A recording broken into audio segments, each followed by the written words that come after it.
Hello friends, welcome to one style cooking.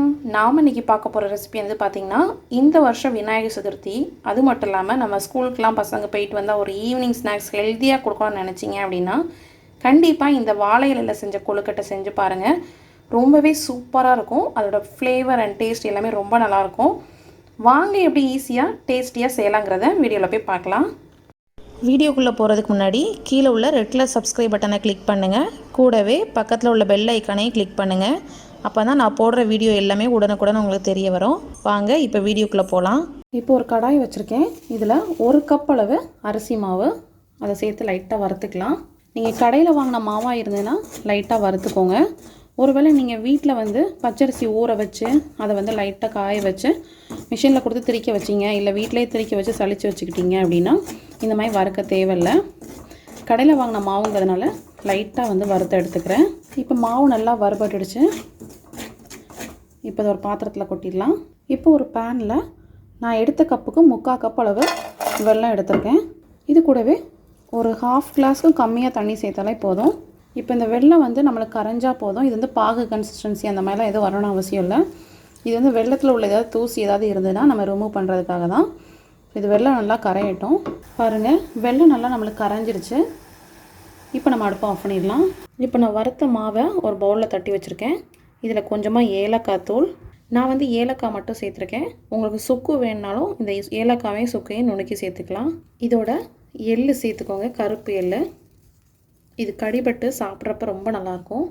இது கூட கொஞ்சமாக துருவின தேங்காய், நம்ம வெல்லம் காய்ச்சி வச்சுருந்தோம்ல அதையும் இதில் சேர்த்துக்கலாம்.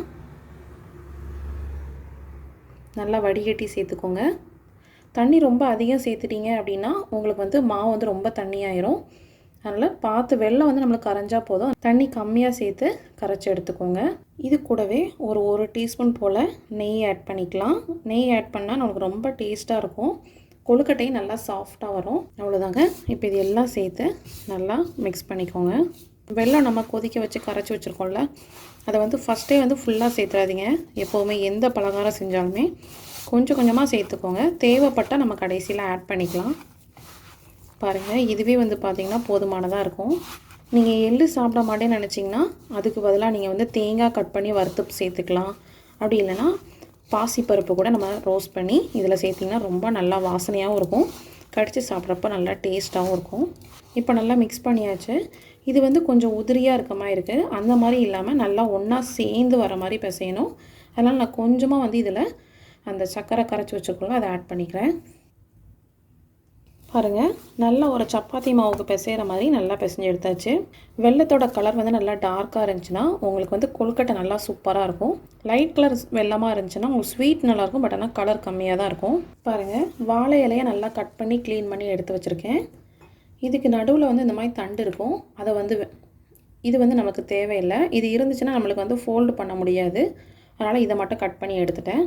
இந்த மாதிரி உங்களுக்கு எந்த சைஸில் வேணுமோ அந்த மாதிரி கட் பண்ணி எடுத்துக்கோங்க. ஃபஸ்ட்டு இலையை நல்லா வாஷ் பண்ணி எடுத்துக்கோங்க. வாஷ் பண்ணிவிட்டு இது நல்லா ட்ரை ஆனதும் இதில் வந்து கொஞ்சமாக நம்ம ஆயில் தடவிக்கணும். நான் வந்து பார்த்திங்கன்னா கொஞ்சமாக நெய் தடவுறேன். நம்மளுக்கு கொழுக்கட்டைங்கிறதுனால நெய் தடவினிங்கன்னா ரொம்ப நல்லாயிருக்கும். இப்போ நம்ம ஏற்கனவே ரெடி பண்ணி வச்சுருந்தோம்ல அந்த மாவில் கொஞ்சமாக ஒரு பகுதி எடுத்து இந்த மாதிரி நல்லா பிடிச்சிக்கோங்க. பிடிச்சி இலையில வச்சு நல்லா விரித்து எடுத்துக்கோங்க.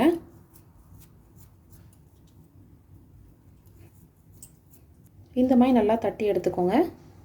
இப்போ இதை நம்ம ஃபோல்டு பண்ணிடலாம்.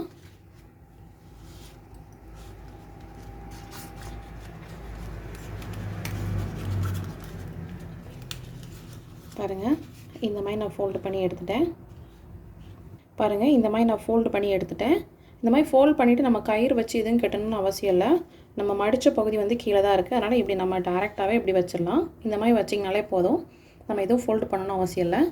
இதே மாதிரி நம்ம எல்லா கொழுக்கட்டையும் ரெடி பண்ணிடலாம். பாருங்கள், எல்லா கொழுக்கட்டையும் இந்த மாதிரி நல்லா ஃபோல்டு பண்ணி எடுத்தாச்சு. இப்போ நம்ம கொழுக்கட்டையை வந்து அவிச்சிடலாம்.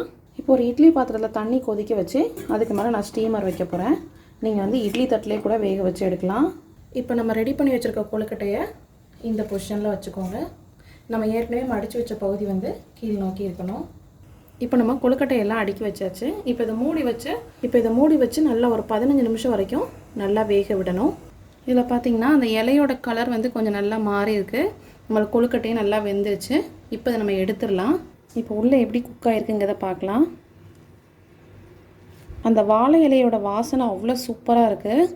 இதே மெத்தடில் நீங்கள் வந்து பனை ஓலையில் கூட செய்யலாம், அவ்வளோ சூப்பராக இருக்கும். பாருங்கள், கொழுக்கட்டை நல்லா வெந்துருச்சு, நல்லா ஈஸியாகவும் எடுக்க வருது. நீங்களும் இந்த விநாயகர் சதுர்த்திக்கு இந்த மாதிரி வாழை இலையில் கொழுக்கட்டை செஞ்சு விநாயகர் சதுர்த்தியை கொண்டாடுங்க.